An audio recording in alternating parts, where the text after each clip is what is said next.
레이커스엔 농구 인생 황혼기에 접어든 베테랑들이 있습니다. 론도와 맥키, 챈들러입니다. 2006 드래프트 1라운드 21순위로 피닉스에 지명 이후 보스턴으로 곧바로 트레이드된 후 NBA를 대표하는 포인트 가드로 성장한 라존 론도는 느바를 대표하는 슛 없는 가드입니다.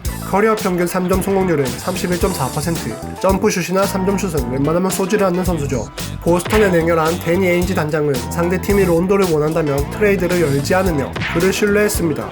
론도가 신인이던 시절 보스턴은 빅3를 결성하는데 그 가운데서도 기죽지 않고 꾸준히 성장하여 올스타까지 거머쥐죠. 수상 경력도 은근 화려합니다. 한 문장으로 그를 정리하자면 슛 빼고 다 잘하는 싸가지 정도 될까요? 론도는 자존심과 승부욕이 굉장히 강해서 그 마이웨이를 막을 자가 없었죠. 싸가진 없어도 코트 비전이 좋고 BQ도 높아서 팀 입장에선 양날의 검인 듯 싶습니다.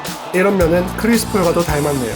사실 싸가지보다 더 안쓰민 포인트는 그의 자유투입니다. 185cm의 단신이 3점 능력도 없고 점프슛도 못하는데 자유투도 못합니다. 커리어 평균 자유투 성공률은 60%, 올 시즌은 64%. 라존 론도가 대한민국에서 기초농구 수업을 들었다면 A+는 간당간당하겠네요. 이런 선수가 느바에서 살아남는 가장 큰 이유는 그의 어시스트 능력. NBA 어시스트 왕만 3번을 차지합니다. 론도가 활약을 펼치는 경기를 보면 참 맛깔나게 떠먹여준다는 느낌이 듭니다. 전성기 시절만큼의 폭발력과 스피드는 없어도 밥상 하나는 여전히 기가 막히게 차립니다. 그리고 이 선수의 진정한 매력은 큰 경기, 중요한 순간에 나타납니다. 이번 시즌 마음의 고향인 보스턴과의 경기에서도 극적인 위닝 점프샷을 꽂아 넣었죠. 막보롱처럼 플레이오프에 가면 맹활약을 펼치는 선수입니다. 근데 일단 풀업에 갈 수 있을지 모르겠네요. 골수에서 행동농구를 하던 자베의 맥기는 손가락에 반지를 장착하고 레이커스의 새로운 둥지를 틉니다. 2008 드래프트 1라운드 18순위로 느바에 입성한 맥기는 축복받은 신체 능력과 버림받은 BQ로 농구 팬들을 즐겁게 했습니다. 샥티너플의 VVIP 고객이었죠. 하지만 골수로 넘어온 후 믿고 쓸만한 선수로 거듭납니다. 물론 가끔 림에게 블락당하는 노마크 덩크를 선보이기도 하며 정체성을 완전히 버리진 않았습니다. 사지가 길쭉길쭉하며 높은 점프력과 빠른 스피드도 지닌 맥기는 우리들이 레이업하듯 사뿐사뿐 덩크를 내다꽂거나 엄청난 타점의 블락슛을 선보이며 존재감을 발휘하고 있습니다. 지난 파이널에선 리빙스턴과 함께 효율성 값 벤치 자원으로서 상당한 집중력을 선보였습니다. 레이커스로 이적한 이번 시즌도 평균 11점을 야투 성공률 60.6%로 기록하고 있습니다. 자유투 성공률도 커리어 평균 58.9%에서 65.1%로 소폭 상승한 상태. 레이커스의 두 가드인 론조와 론도보다 잘 넣고 있습니다. 하지만 축복받은 피지컬임에도 라이브 팬들 눈물 짓게 만드는 수비 코트에서의 모습은 안타까울 뿐입니다. 골수에서는 워낙 수준급 디펜더들이 많았고 조직력이 갖춰져 있어서 그렇게 부각되진 않았는데 레이커스에선 그 민낯이 드러나고 있죠. 시즌 초반엔 간 맥기 모드였는데 다시 반등할 수 있을까요?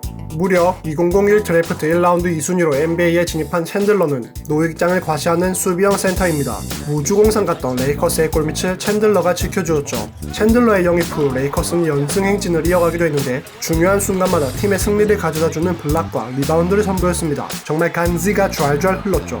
보이지 않는 곳에서부터 꾸준히 일을 담당하는 블루워커지만 잔부상도 많던 선수라 출전 시간 관리가 필요합니다. 젊은 피 주바치가 꽤 좋은 성장세를 보였는데 그를 너무 일찍 트레이드 시킨 건 아닌가 싶네요. 마지막으로 레이커스의 나머지 벤치 자원들을 소개해보겠습니다. 2010 드래프트 2라운드 40순위로 인디애나에 입단한 스티븐스는 얼핏 보면 잘하는 것처럼 보일 만큼 스스로 실력을 키운 선수입니다. 덜티하고 비열하고 이상한 짓을 곧잘 하는 타고난 재능에 떡대도 좋아서 상대방을 괴롭히기엔 제격이죠. 볼 핸들링도 나쁘진 않은 것 같고 슛 성공률도 나쁘지 않습니다. 특히 올 시즌 3점 성공률이 커리어 평균보다 6%가량 오른 37.8%입니다. 헌데 이 선수의 문제는 뭐냐면 항상 과하다는 것입니다.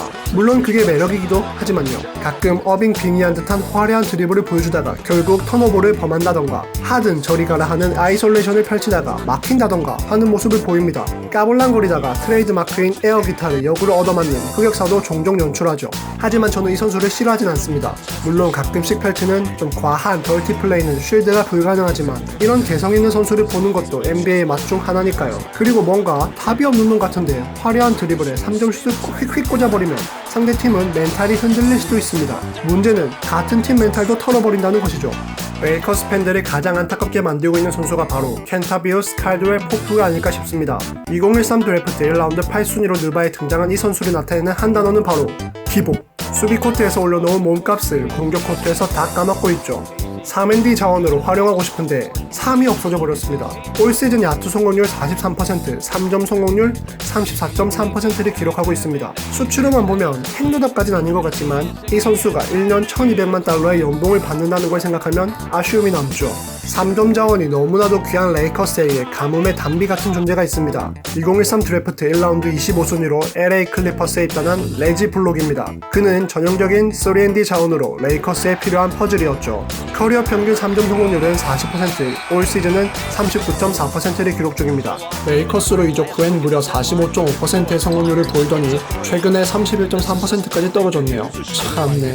또한 블록의 커리어 평균 자유투 성공률은 82.7%로 자유투 노답 집단인 레이커스에서 믿고 맡길 만한 자유투 자원입니다. 앤서니 데이비스로 시끄럽던 트레이드 과정에서 건진 귀중한 선수인 듯 싶습니다. 블록과 함께 이적한 무스칼라는 아직 존재감을 드러내지 못하고 있는데 레지 블록은 머리 스타일부터 시작해서 매력을 마음껏 발산하고 있었는데 집중을 좀 더 해야 될 것 같습니다.